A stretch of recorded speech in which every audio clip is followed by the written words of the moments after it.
மேச ராசி நேயர்களே, மேச ராசியில் பிறந்த உங்களுக்கு இந்த ஆடி மாதம் என்னென்ன மாற்றங்களை கொடுக்க போகிறாரு அப்படின்னு பார்த்தீங்கன்னா, மேச ராசியாதிபதி செவ்வாய் பகவான் 2ஆம் இடத்துல அவர் தனஸ்தானத்திலேயே இருக்கிறதுனால கிட்டத்தட்ட உங்களுக்கு 17ஆம் தேதி வரைக்கும் செவ்வாய் பகவான் உங்களுக்கு தொழில், பொதுவாக இந்த கடன், அதாவது இந்த தேவையில்லாத தீங்குகள், இந்த மனக்குழப்பம், மன அழுத்தங்கள், இது எல்லாமே கொஞ்சம் குறைச்சி கொடுக்குற இடத்துல இருக்கிறார்.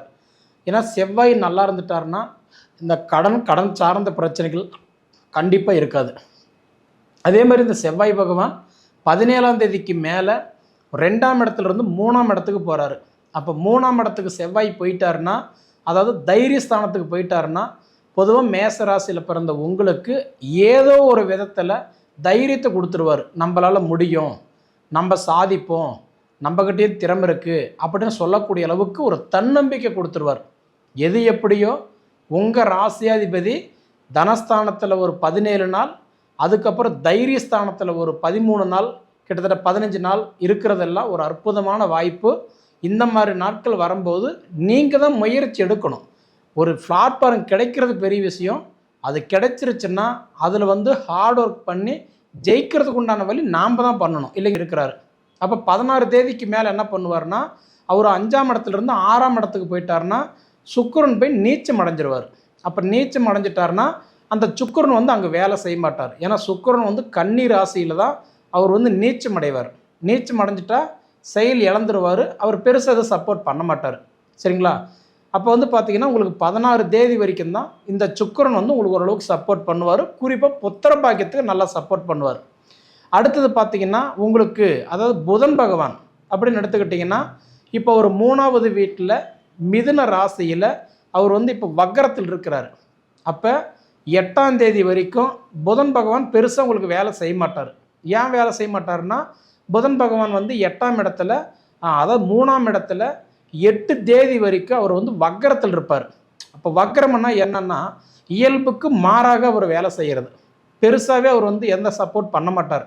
அந்த வக்கர நிவர்த்தி அடைஞ்சு அவர் இயல்பு நிலைக்கு திரும்பி போனால் மட்டும்தான் அவர் நல்லதை பண்ணுவார். அப்படின்னா இந்த 3ஆம் இடத்துல இருக்கக்கூடிய புதன் அவர் 8ஆம் தேதிக்கு மேலே 20ஆம் தேதி வரைக்கும் தன்னோட சொந்த வீட்டில் இருப்பார்.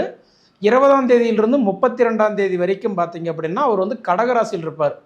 அப்போ முதல்ல 8 நாள் தான் நல்லா இல்லை தவிர, பிறகு வரக்கூடிய 12 நாள் மிதுன ராசியிலையும், அதன் பிறகு வரக்கூடிய 12 நாள் பார்த்தீங்க அப்படின்னா கடகராசியிலையும் இருந்து உங்களுக்கு ஓரளவுக்கு நல்லா சப்போர்ட் பண்ணுவாருங்க. சரிங்களா? இது படிப்புக்கு நல்லது. படிப்பை முடிச்சுட்டு வேலையை ட்ரை பண்ணிகிட்டு இருக்கிறவங்களுக்கு நல்லது. அதே மாதிரி வேலையில் உட்காந்து வளர்ச்சி இல்லாமல் குழப்பத்தில் இருக்கிறவங்களுக்கு இந்த மாதிரி டைமெல்லாம் கண்டிப்பாக சப்போர்ட் பண்ணும். சரிங்களா? அதே உங்களுக்கு அடுத்தது பார்த்தீங்க அப்படின்னா 5ஆம் இடத்துக்கு அதிபதி உங்களுக்கு புத்திரக்காரகன் யாருன்னா சூரியன் தான்.